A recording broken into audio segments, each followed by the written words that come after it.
Good afternoon, everyone. Today we have a very important event. In fact, our event is having the name Genesis of the Indian Institute of Technology, Bombay, Role of Ukrainian Scientists. This event is being held within the scope of the project of the East European Development Institute called Ukraine and South Asia Open Dialogues 2.0, supported by the International Renaissance Foundation. It is held together with the National Institute of Strategic Studies and the Agatangel Krimsky Institute of Oriental Studies of the National Academy of Sciences of Ukraine. We have a checkered number of participants. They will be Dr. Olena Bordilovska, Dr. Georgiy Meshcheriakov, and Dr. Yulia Fil, and myself, Mridula. I will be moderating.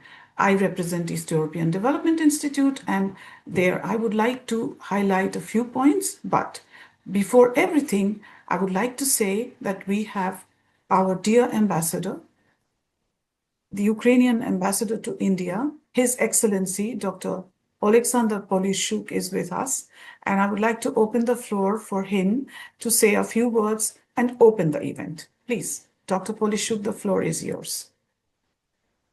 Thank you so much. It's an extreme pleasure and honor for me to be the part of this discussion, or at least to open this discussion, because now we are actually in the new year have the new circle of our relationship with India. Just recently back from one of the biggest economic forum in the South Asia, which is called Vibrant Gujarat. It's actually the second part of the regional conferences, which is in the frame of this global economic forum. And the distinctivity of this forum was that Honorable Prime Minister Narendra Modi ji been a part of this discussion.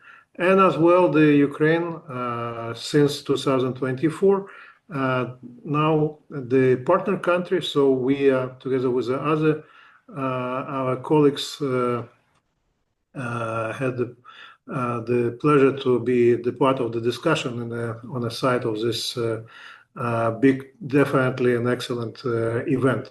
And as well, we have, even it's just the start of this year, but we had the nice concerts which we organized together with our Austrian colleagues, and our Indian friends been impressed with such synergy of the music which we actually presented to them. It was the classic music and the jazz, and now we have our common stall on one of the biggest again in the South Asia book fair in Delhi. Don't be surprised that I am wearing like this. It's not probably very much diplomatic, but on a book fair, it's a little bit cold, and in Delhi as well, we know we have no actually any heating system, but it's definitely the different what we have in Ukraine, unfortunately.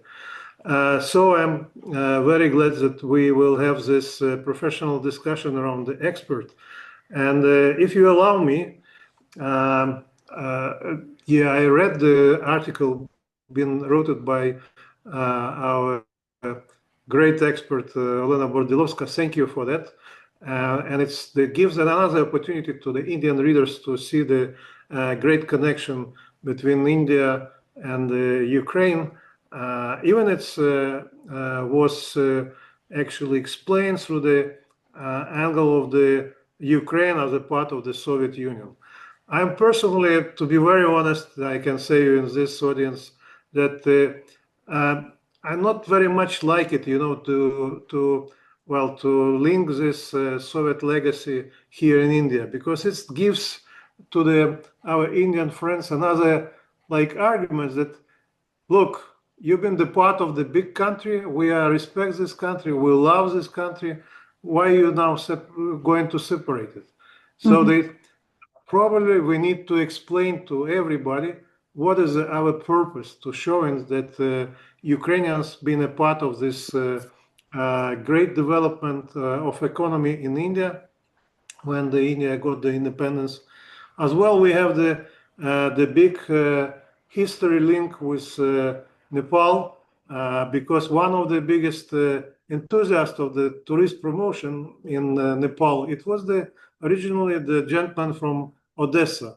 Another Odessa citizen established his name is Kaplan, and he was the very great humanist, because contracted by British government it was in 80. He helped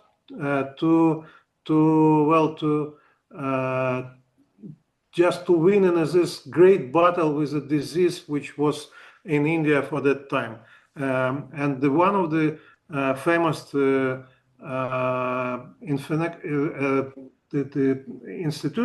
institution which now dealing with the viruses named after him. So it gives us the opportunity, to show that our roots with India is so deep, and we have now to use this background for the further promotion of our relationship in the future. And we have the strong platform for that, because both leaders of our countries declared that we are going to have the strategic partnership. And it's not just like the note. It's for me, it's a really task which I want to implement. At least I'm the part of our diplomatic mission in Delhi. Thank you. Thank you, Your Excellency, for your very nice and very poignant, I would say, introduction. Yes, today, when we deal with this kind of a topic, I would like to turn our minds towards history. Any country, any civilization is marked by how it treats its history. How does it manipulate with history or not? Is it having an honest approach to history? So if we look at the history of relations, which can have different statehood, relationship between states can transcend, states may change their status, it is seen, So while the Russian Federation takes upon itself the role of taking away all things related to the Soviet Union, which is honestly not a very fair from the point of history, from the point of even historical evidence, because the 14 other republics, the 14 sovereign countries today, the part of their history is being stolen. So in that sense, they do have also a right to interpret and to present the facts. And this is the only way how we could probably approach the history and look at only the positive sides. And for our case, we are looking at the technical and technological part of it. We are not right now dealing with any humanitarian discussion or, political discussion. That's a different issue. But there has been a lot of contribution from the science and technology sector between Ukraine and India. And Ukraine, as we know, has been, we can definitely say, is the brain of the Soviet Union. Most of the defense technology, the missile technology, the space technology, and many other things were born in Ukraine. And everyone accepts it, the whole world accepts it. So, from that vantage point, we would have to look at this topic. I would like to say that the specific topic that we are dealing with is coming from a very interesting city, which is Odessa. And we are taking another city, that is Bombay. Today we call it Mumbai, the technological institute that was established there. We have 5 IITs in India, and the IITs are one of the best institutions that have produced, it is almost the backbone of modern India. When it was first conceived and how it was, the development was charted, and there was this UNESCO commission where Georgiy Meshcheriakov, about whom we have to say, he hails from Odessa. And of course, the whole journey of these Soviet scientists, Ukrainian Soviet scientists, We do not say they were not Soviet, but they were Ukrainian. They generated from Ukraine, and this has to be mentioned. And we have among us the grandson, and this is a generation, the three-generation family of scientific researchers in the area of technology, and they have done pioneer work. And we have the grandson of Georgiy Meshcheriakov, about whom we are going to discuss today. So I would like Dr. Georgiy Meshcheriakov to make a presentation. But before that, I would like to show you a small presentation which has been prepared by Dr. Meshcheriakov, and I will show it to you so that you can have an idea of what we are going to discuss. And following that, we will have also the discussion of Dr. Bordilovska, and then I'm sharing my screen so that you can watch now. How do I go to the application window now? 1 second. Can you see the window? Yes? 1 second, just.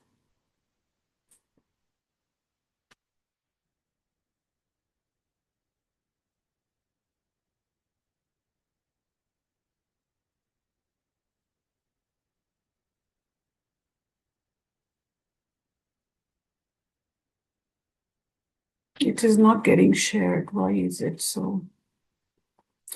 Maybe Olena, can you show it then? Ну, в мене ж немає дозволу, щоб шире. Зараз я побігну секундочку. Запит посилаю, щоб ви мені дозволили. Okay, just a second. I will try.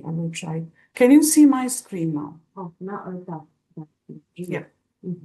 Now, this is the presentation that we have made, and you can see the postgraduate students of 6061. It is a flash presentation which will show you different photos.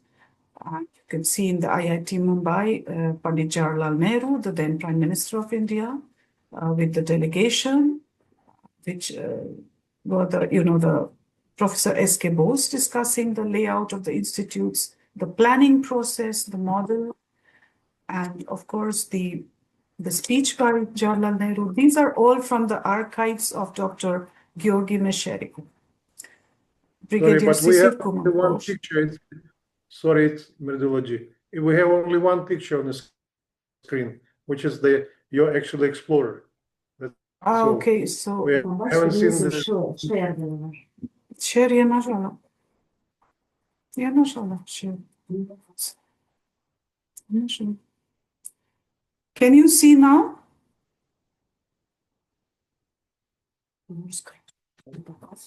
No, unfortunately, it's same.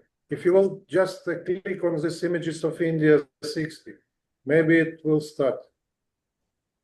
Just a second. Is it changing now? Yeah. It is better if you stop the screen share and start it once again. Please, you stop the screen share or stop sharing screen. Yeah. Then select the window of the video and share that. Okay. Right now, can you see? Can you see the changes? No, we see you don't. No. Now it is starting, probably. Yes, now we can see. Okay. Yeah. I'm sorry for this very terrible. The internet is not so stable, for us it's a bit difficult. Now here is with the delegation, Pandit Jawaharlal Nehru, then Professor S.K. Bose discussing the layout of the institution. I hope you can see the pictures, yes? Okay. So the models of the building, and there in 1959, the speech of the Prime Minister. Here also we have the first director is Brigadier Sisir Kumar Bose. Here we have the gala banquet. And we have Yuri Gagarin. and the scientific and pedagogical staff of the IIT Bombay. Here is the main building, which you see today. It's a sprawling, big site today. It's part of the machine tool lab. And Professor Meshcheriakov, here he is. He's explaining to the operation of to the students. And study of different study, the machine tool laboratory. Then the TCS Block 1 is the Tata Consultancy Services. We have the copper hearth melting furnace. You can see the pictures, and there are the legends written over there. The metrology lab, the silicate laboratory. These are old archive pictures. This is Professor Koch and again Professor Baida. All of them are from Ukraine. This is the main building under construction. You saw, like,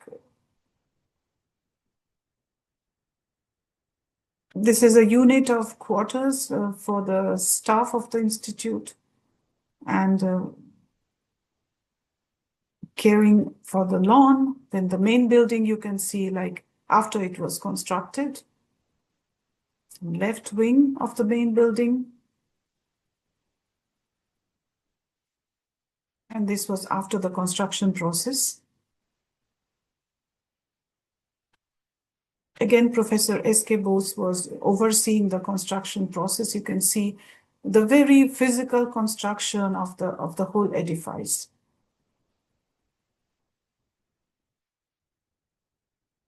These were the impressions of Dr. Meshcheriakov when he was there, and these are ample proof that he was very much involved in the formation of this institute.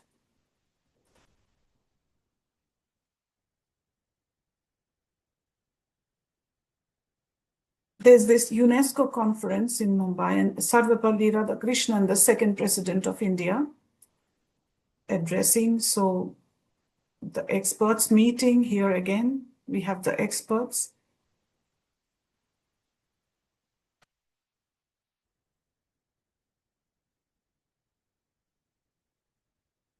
And there were also the dancers performing Bharatnatyam. And Yuri Gagarin and Gagarina with some dancers, and they had a visit. This is the outdoor learning environment and students having coffee. Sports.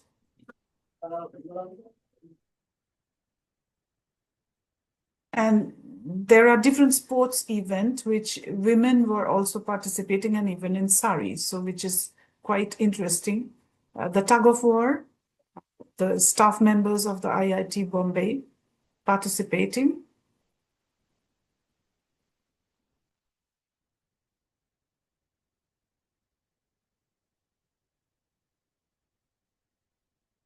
The Breach Candy Swimming Complex is another place, and the kids on top of the clubhouse tower. It's a saltwater swimming pool.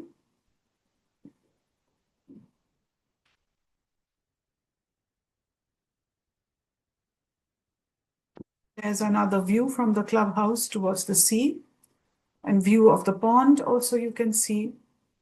So some of them are now the Secretariat building in Delhi already. So they are meeting Mrs. Gandhi at the airport. It's a bit later period. In 67 already, it's a span of almost 10 years. She was the prime minister that time. And a jeep for her. These are all the photos that were collected from the personal archives of Dr. Meshcheriakov.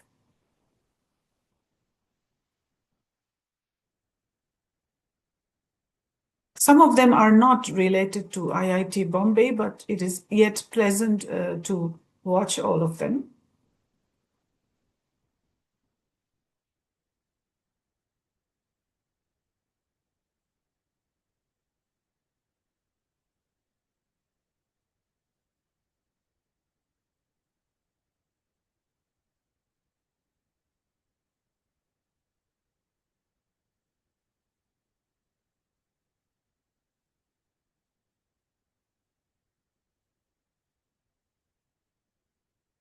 The terminus is a very famous place.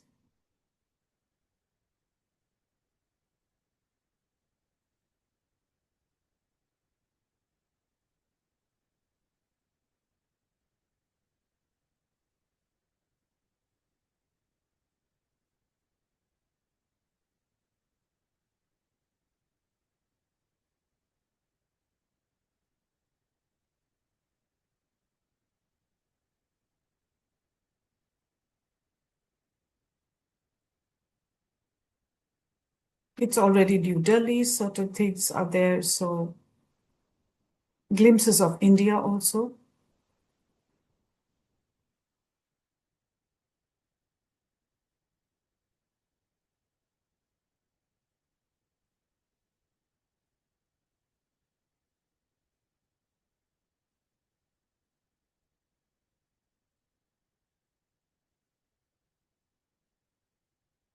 There's someone who collects the date palm sap, which is a very tasty and very healthy juice that is used, especially now it is collected during the winter.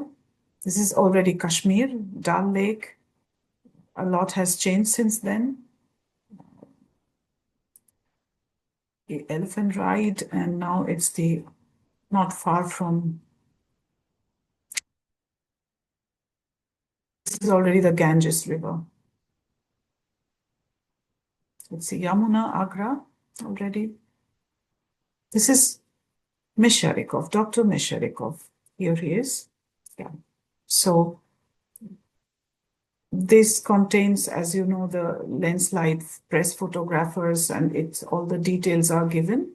So I would now ask Dr. Georgiy Meshcheriakov to say a few words and introduce the topic. Денис, може, почитайте, я тобі скажу. Ви нас чули, а не можете. Бачите, ви не можете. Okay, so he writes that he has written in Ukrainian that, thank you for the organization of this meeting. Unfortunately, technically, I see, but I cannot hear and I cannot speak. So I would take part, but passively. It's a very unfortunate thing, but you can understand the situation also in Odesa is not that, even in Kiev. So I hope that we can finish within, our possibilities. So I would ask Dr. Olena Bordilovska then to highlight the major aspects of this research, which she heralded, a team which included Dr. Georgiy Meshcheriakov and Dr. Yulia Fil. So I would ask Dr. Olena Bordilovska to present your voluminous work, please. Just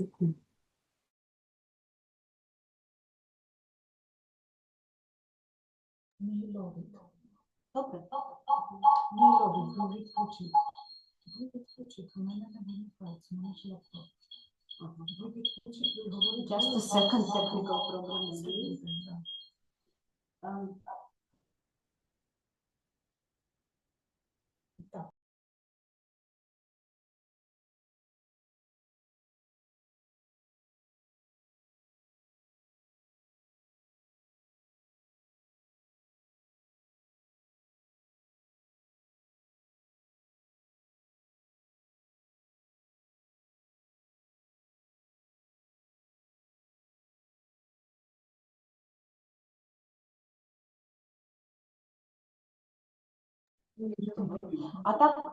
Can you hear me now? Yes.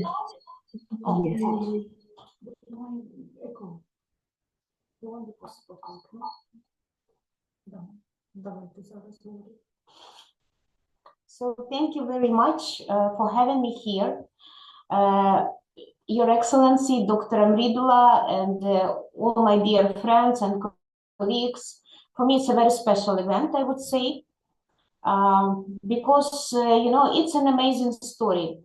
It's a story about professionalism, about dedication, about friendship, and about family values.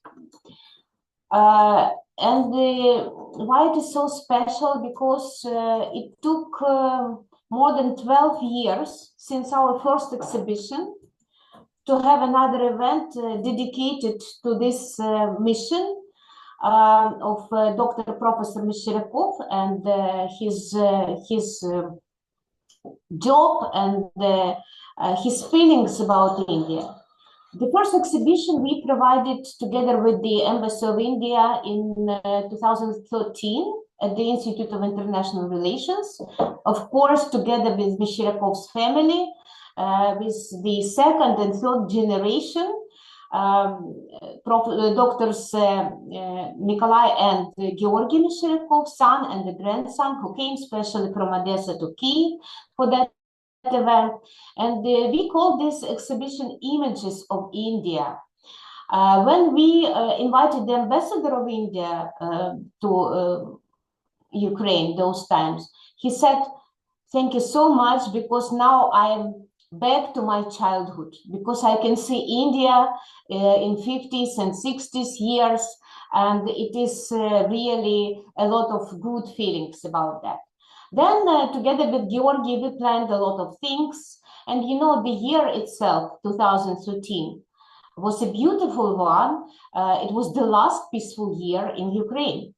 And we have a lot of hopes as per our cooperation with India, with the European Union, with many, many other things. But next year, you know, everything has been changed, unfortunately. Then you know what happened, the annexation of Crimea and the first steps of aggression, then coronavirus, then full-scale aggression. But still, we managed to have this research together with Georgiy and Yulia and published it. And now we have this discussion organized by my dear friend, Dr. Mridula, and I'm really happy. Because, you know, the family of Meshcheriakov, 3-generation engineers, scientists from Odesa, it's something which always inspired me. And I always really wished people in India to know this story. And of course, I can agree with His Excellency, Ambassador Polishuk, that we have to explain people in India many, many different things and details as per the support which came from the Soviet Union and exactly from Ukraine during the Soviet time. But I think that this case is very special. Firstly, because Georgiy Meshcheriakov, the junior, let's say, complete namesake of his grandfather, Professor Meshcheriakov, he made tremendous efforts to keep this archive, to digitalize it, to modernize, and he spent a lot of time, money, and special attitude which he had to his grandfather's job always really inspired me. And because of his job exactly, now we can witness and we can see how beautiful was India, and how beautiful it is. We know, we can see it right now. But what was the very beginning of the journey made by India during the independence to the so-called knowledge society? That is very important. Because when we are speaking about the support which came from the Soviet Union, we know that those times, since 60 up to 80s, a big part, a huge part, sometimes around 60% of this support came exactly from Ukraine. There were Ukrainian specialists and engineers sent to Bilai, Bokaro, and also this mission which we can see right now today. It was not only about the industrial development, it was again about the knowledge society, about technology and education. In our article, which you can see it in this Oriental World magazine, and you can read and see all the details. We mentioned that the support which came from Ukraine, it was a very high technical level. It was really crucial for development of new independent India. So those times, Ukrainian specialists Yes, they were Soviet specialists, but they came from Ukraine. You know, even in this mission in the foundation of Mumbai Institute of Technology, they came from Ukraine with their knowledge, with their special desire to help India with the construction of this knowledge society.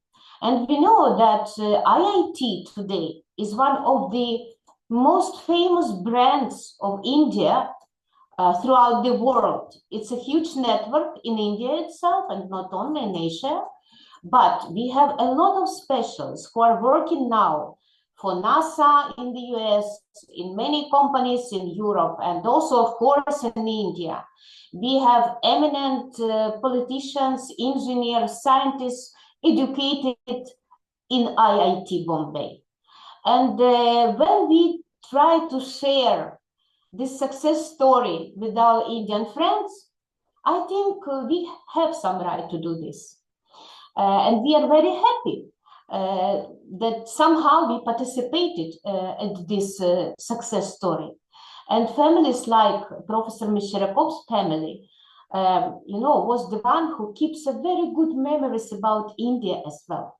I mean, they became real ambassadors, you know, of Ukraine, of those times Soviet Union, okay, does not matter right now. And also from India to Ukraine. And you know that Odesa has Indian diaspora. We have right now among our guests people like Dr. Rajesh Kesari, who have relatives in Odessa, and we are very grateful to him and his family to be contacted with us. You know, it is something special when you have a family memories. Not only you can read the book or see some chronicles, but when you keep it in your mind, in your heart, in your family archive, it's something very special.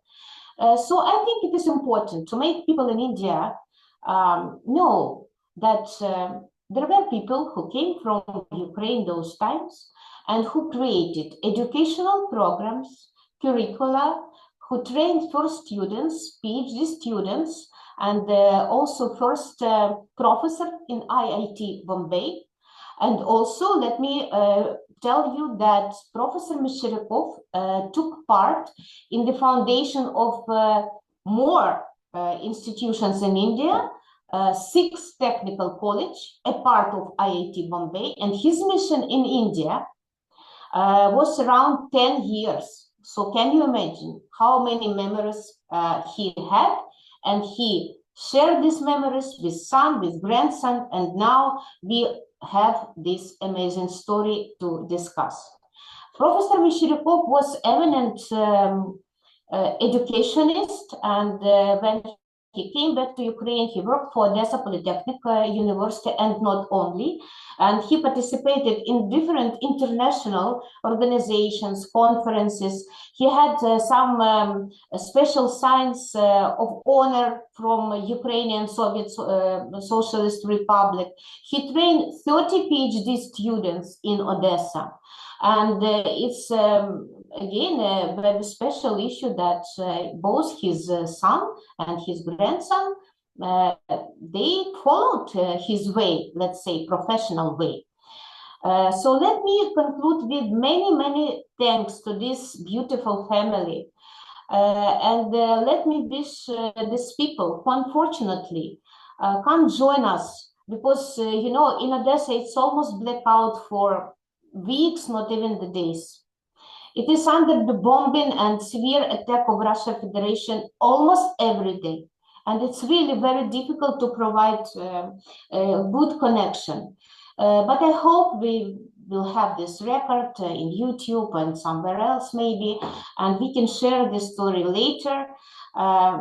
Just please let me say once again, thank you to Meshcheriakovs and to all these people in Odessa, in India and Kiev who can join us today under these very, let's say, tough circumstances. Thank you.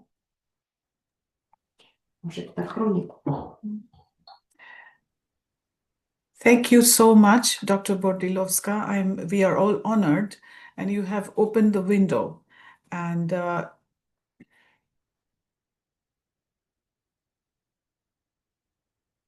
thank you, Dr. Bordilovska. We are honored, and we are really illuminated by the window that you opened to us. One of the things that we would like to have is the role of the international organizations in this mission of Dr. Meshcheriakov. And as you saw, that there was an involvement of UNESCO, and he was a part of the UNESCO team that visited India and had this 10-year-old cooperation in the area of technology and science. So this segment was specifically studied by Dr. Yulia Fil, who is from the Institute of Oriental Studies of the National Academy of Sciences. And I would like her to mention, in a nutshell, her views on this, the role of UNESCO, and how she sees it, that this is an important work that was done. Please, Dr. Fil, the floor is yours. Thank you, Dr. Mridula. Good afternoon, dear participants, Your Excellency. I'm actually really glad that there was a space that further research in this topic. Bordilovska and Dr. Georgiy Meshcheriakov, they initiated the research, and they are the main the people who started to produce this valuable knowledge about the contribution of Ukrainian scientists. But still, the topic about the general context, historical, political, and even ideological context of the establishment of IIT Mumbai, it is something which was not covered fully in this research, and I'm glad that I could join to contribute somehow in this topic. Yeah, and I would probably start from the very beginning, from the times when India got independence, when India declared that it is going to develop as a secular state and more as by the economical model of development, more like Soviet Union than Western capitalistic camp. And practically it means that India chose the way of industrialization, the way of plant economy. And what is the most important here, that like Indian elite who started to who developed the new India, they were kind of captured by the spirit of modernization, I would say. Yeah, the Jawaharlal Nehru, the first Prime Minister of India, he was strongly convinced that technologies, the development of technologies, the science is kind of the pill for all social diseases. It's the only one way to develop, it's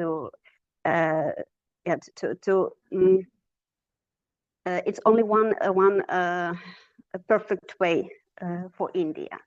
And of course, later we understood that the politics of Nehru has a lot of reasons to be criticized. Yes, he was criticized that he couldn't solve social and economical problems of India.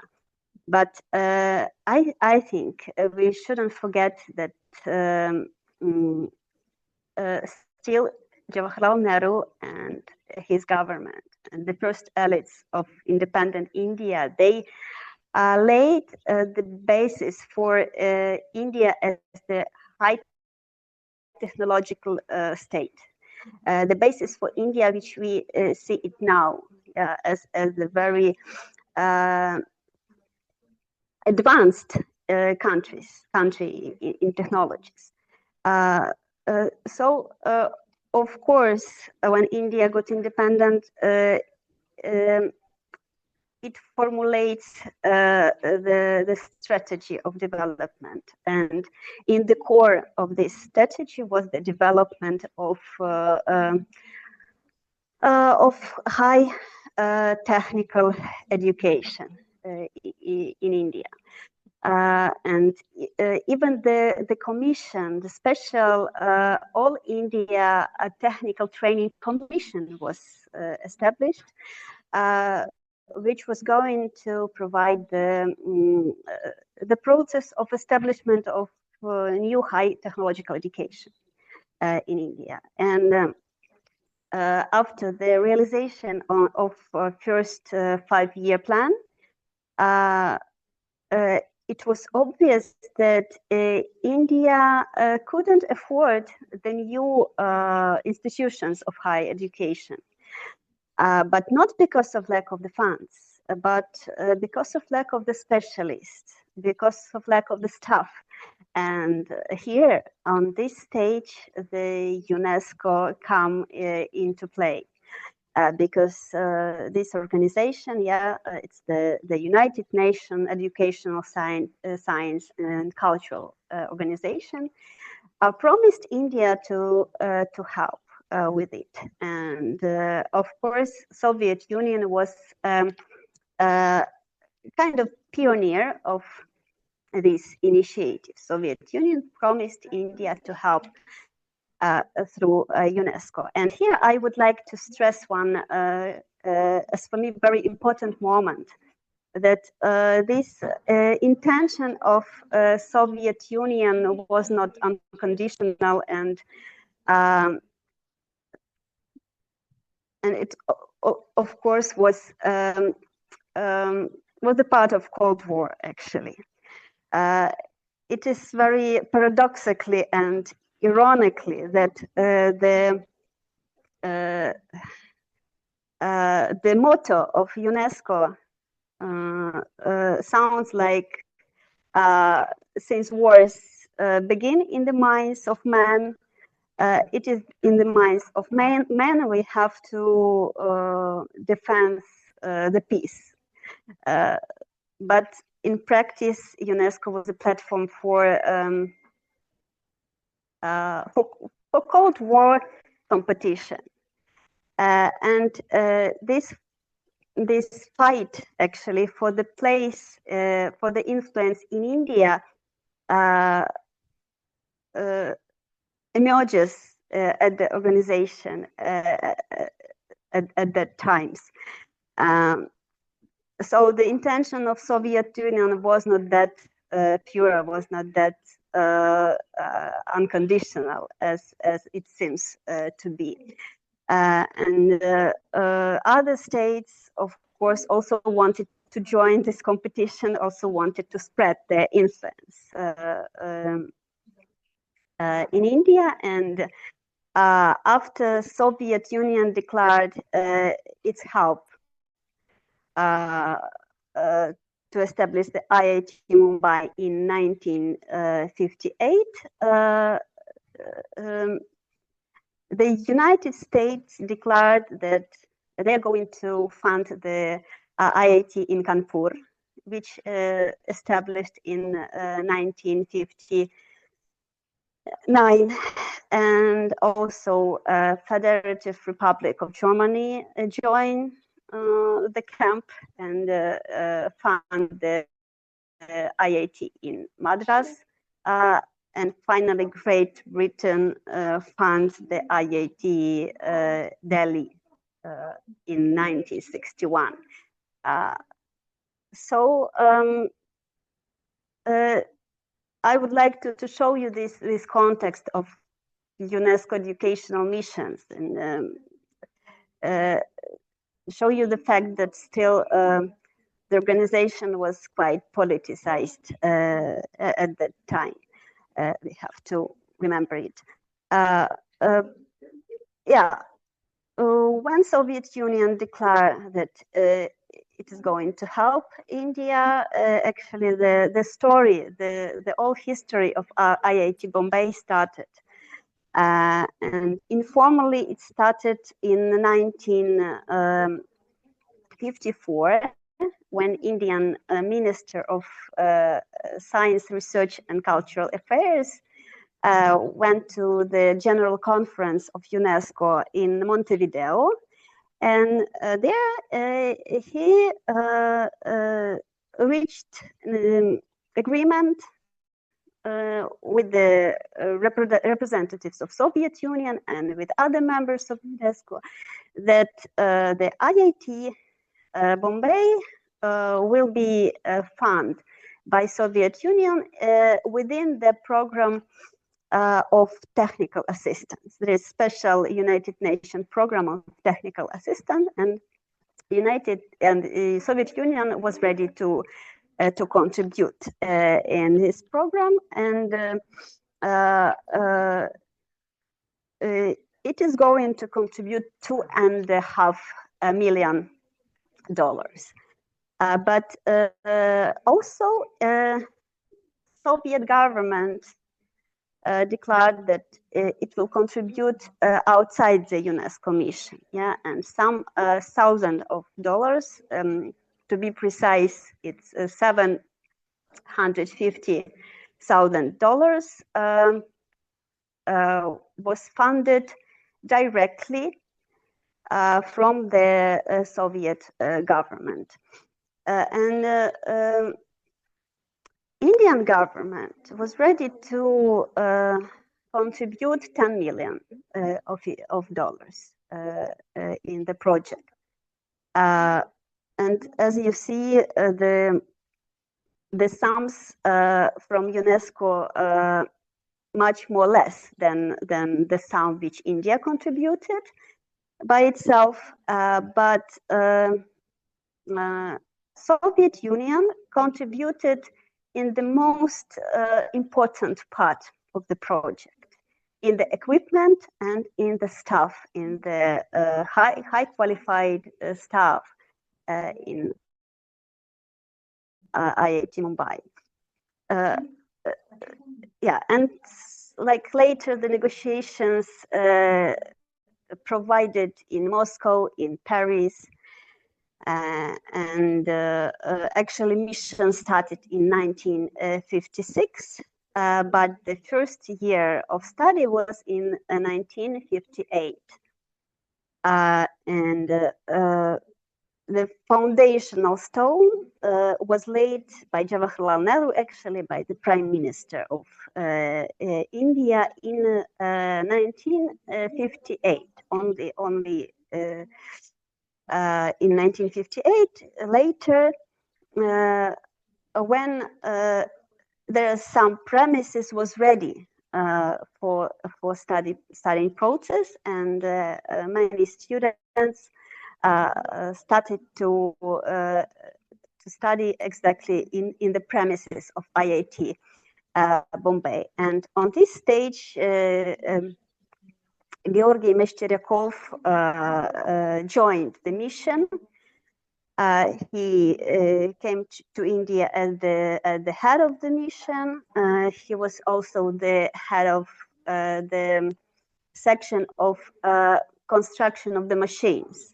And his responsibility was to teach Indian specialists how to install and how to maintain the machines. As Pani Olena, as Dr. Olena mentioned, Georgiy Meshcheriakov also lectured to the graduate students, also on the topic of the construction of the machines. And here I have to mention that from his lectures contributed not only IIT Bombay, but a lot of other industrial enterprises, educational institutions, and what else? I mean that the knowledge he transmitted was used not only inside the IIT Mumbai. And also, that maybe the last thing I would like to say that the mission of Georgiy Meshcheriakov was not the first within the old project, because the first group of Soviet specialists came also from Odessa, and this group was headed by another Odessa famous professor, Volodymyr Sergeyevich Martinovsky. Later, he was the rector of the Institute of Refrigeration and Food Industry, and this institution was named by him later as well. He's very, I would say, important person in this history of Ukrainian science in general and in the history of science in Odessa. So he was the initiator of the whole process. He investigated the practical needs of Indian high technological education on place. Have been to Bombay University, to Institute of Science of India, to IIT Kharagpur. So he collected the experience of Indian higher education, and he coordinated the whole work with the machines, supply of the machines. He also, I'm talking about Martinovsky. Yes, he also started to create the programs, studying programs for students and for graduate students. So as we see, actually the start of these respected institutions of IIT Bombay was with the help of Ukrainian Soviet specialists, especially Professor Martinovsky and Professor Meshcheriakov. And I'm pretty sure that in IIT Bombay, people are not aware of it. And it is our mission to stress it, to show it. And it's not only about the qualified staff, it's also about the machines, which mostly came from Ukraine, from Ukrainian Socialistic Republic. The newspaper Ukrainian Truth in 1980 wrote an article about the contribution of Ukraine Socialistic Republic in IIT Bombay project, and imagine the 3,000 of machines came from Ukraine, from Ukraine Socialistic Republic. So I hope this story will have the continuation. Get that work done.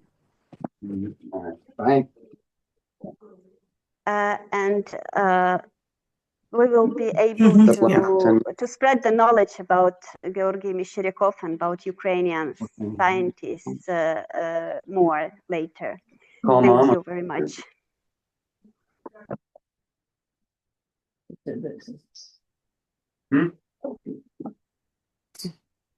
Thank you, Dr. Yulia. It was quite elaborate and a long presentation, but I hope everyone listened.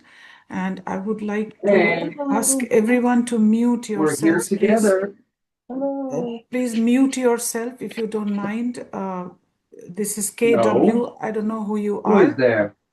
Please mute yourself if possible. Please mute yourself. Hi. He said hi. That was cool. Hi.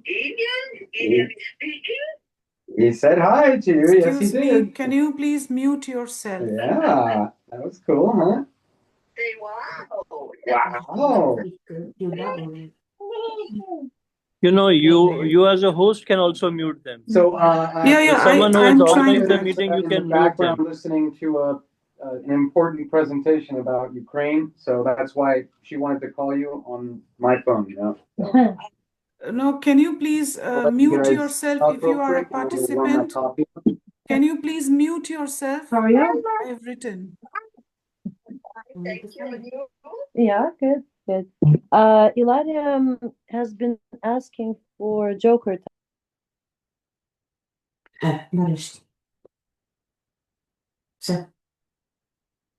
Excuse me, I had to mute someone who, because the rule is, if you are not a speaker, please mute yourself. If you are given the floor to ask questions, then you unmute and speak. I would like to ask Dr. Olena Bordilovska, because there may be a lot of questions and comments from people who are listening to it, and it has been a little bit clumsy because of the internet we are having.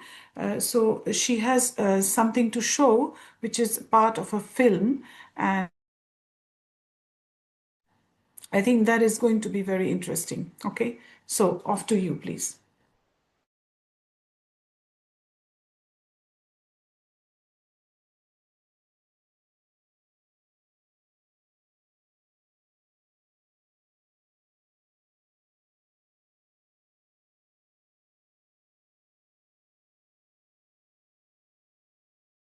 So this is a film without sound, so you can see about the construction that was taking place. So the process of construction in the 50s, it is the late 50s. That was during the second 5-year plan that was embarked on by India. The first 5-year plan was 51-55, and then 55-60 was the second 5-year plan. So during that time, this technological institute was established.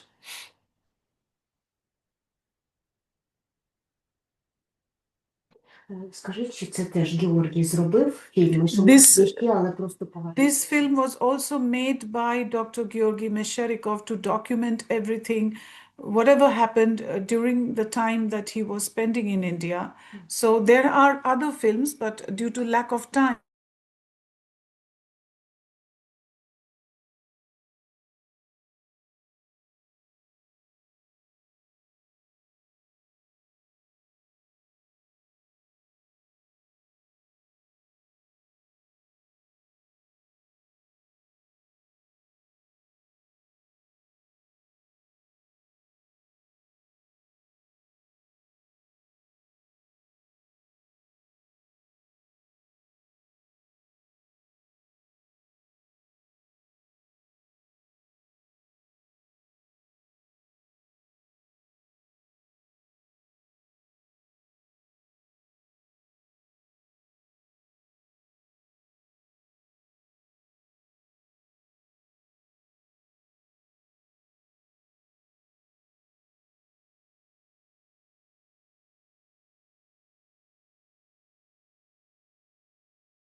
could you hear me?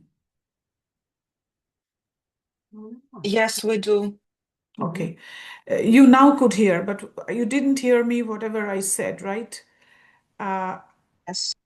I would like to say again, I repeat that Miss Maria Tomak is a very famous, she started as a journalist and she's a human rights activist and she's an analyst, and she has also held high government positions, among them the head of the Crimea Platform Management Office. And so I would like to say that she institutionalized something in Ukraine which relates to Ukraine's relations with countries of the global south. And India is one of the countries she really loves a lot because she has traveled and she knows about India. It's not without the hurt she is, involved in this topic. And Crimea Global is a conference which has already been there for 3 years, the third time we have had it. It doesn't only focus on Crimea, it deals with a lot of issues. And one of the issues that Maria is very personally involved in shaping or in contributing is the what to do with the Soviet legacy. Now, to this effect, she made a little, discussion last year in the conference, and I was honored to take part in that as a speaker. And I would like Maria Tomak to place today's our event into that perspective and say a few words on the question that how do we treat Soviet legacy within the history and within the challenges that stands before Ukraine, because Soviet legacy is a big legacy and we cannot allow any other country to take it away. So please, Maria, the floor is yours. Thank you so much, Dr. Ghosh, for this generous introduction. And I would like to thank you as well as Dr. Bordilovska for today's event. It's extremely interesting and actually referring to the discussion that you mentioned that you were recalling. When we're organizing this discussion, because I was trying to invite people who could tell us in facts about how Ukrainians contributed to various infrastructural and other projects in the countries of the global south during Soviet times. And I should say that it was extremely difficult because we lack just very basic information about that. I mean, there are no people who are doing this research precisely. Like, I'm glad that we have this discussion today because I learned a lot. And actually, this is something that we were missing when we had this presentation, this discussion. And we're talking not only about India, obviously, we're talking about multiple countries. There were Ukrainians who were, I don't know, building the roads in Syria. There were Ukrainians who were participating as engineers, for instance, in large infrastructural projects in some Arab countries, for instance. And unfortunately, we don't have this information gathered in like one research or several researches, and it requires actually time and effort. And so that's why I was really pleased to see those articles that were published by Dr. Bordilovska, because they gave us like lots of some factual, like some figures about this engagement of Ukrainians. So I think that this is great, and I think that we need more of that. And of course, it requires work in the archives, in probably Ukrainian archives, probably the archives of the respective countries, but I would encourage those who somehow is capable of doing that or is interested in doing that to actually do that. And to be honest, when we were also organizing this discussion, and here I will refer to the question that you asked me. Of course, I'm not here to like answer this question, which is an ethical dilemma, I think, for Ukrainians, but I can tell that I spoke to several diplomats who were working at that time in the embassies, right, and were running some of those projects.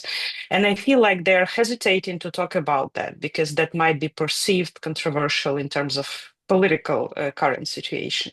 But I think that, of course, I'm not a proponent of the communist regime. And of course, Ukraine is trying to talk a lot.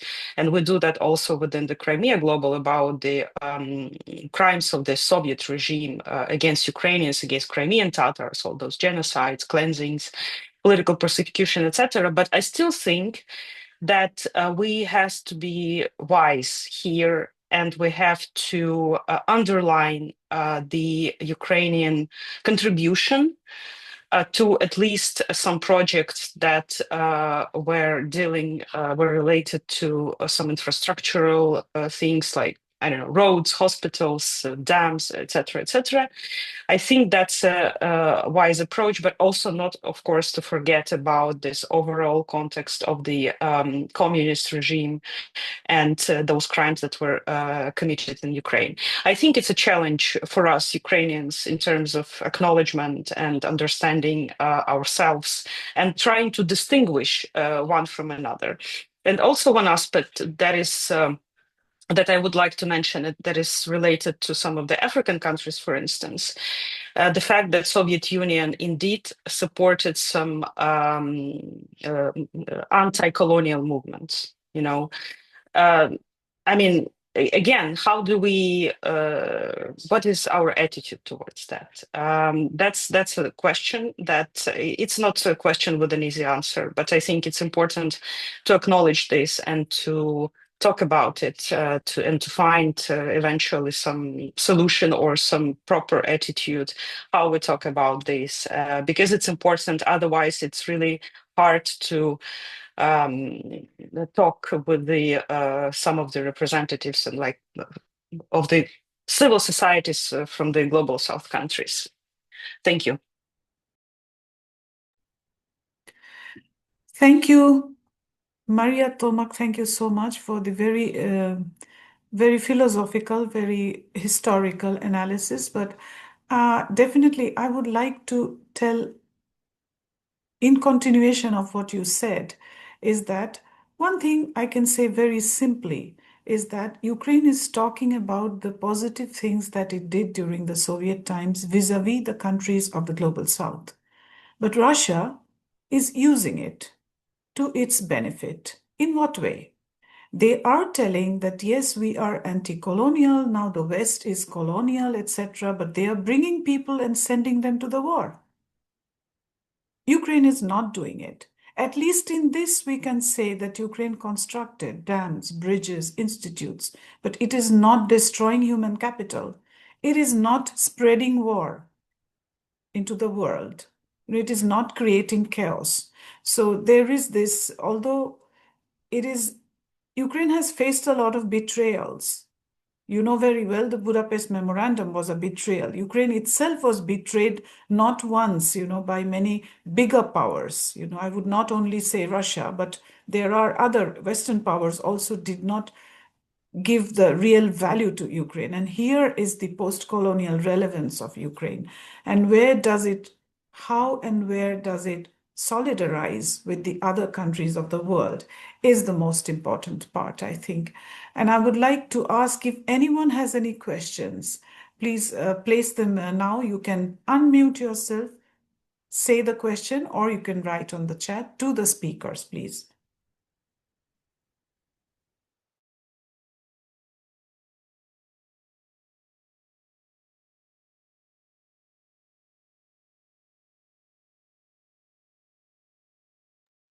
If no one has any questions to ask, I'm not sure if Stanislav Martiniuk or if Rudronil Ghosh, do you want to say anything or you want to remark something? Please, you're most welcome. I can speak if possible. Please, yes, please, you're most welcome here. Hello, it was a very interesting discussion and very interesting points about the Ukrainian contribution to the development of higher education in India. And my question is, what about today? Are there any connections, ties, Ukrainian specialists working at this institute, or are there any joint projects or joint programs, exchange programs between the Ukrainian universities or not?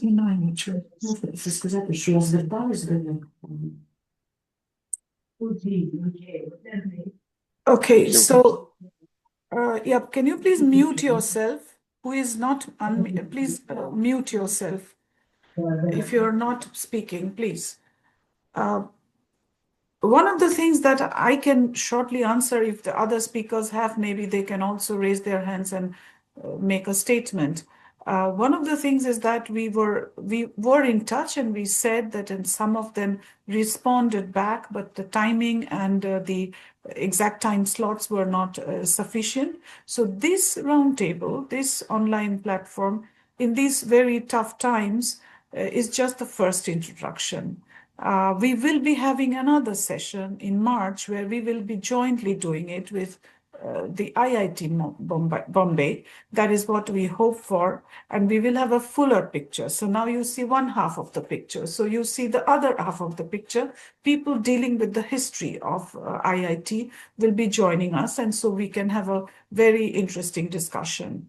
And that will show what are the perspectives. If there are no projects now, of course there are no projects now. Right now we are not having. So it will be an important contribution. Anyone else has anything to add, please, or remarks, please?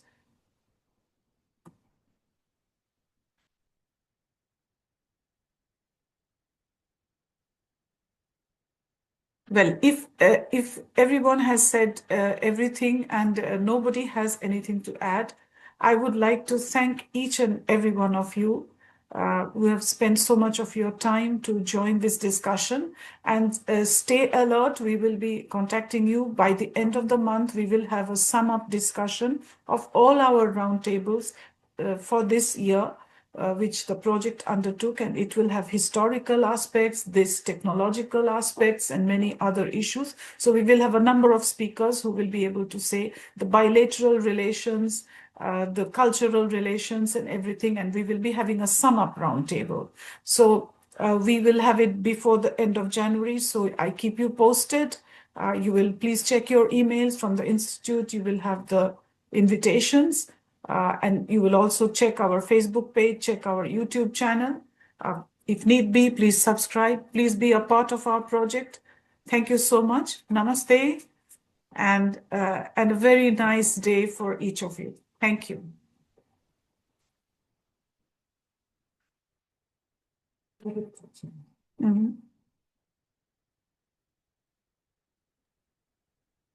Можна було, в принципі, ще один фільм показати на завершення, ну вже ладно.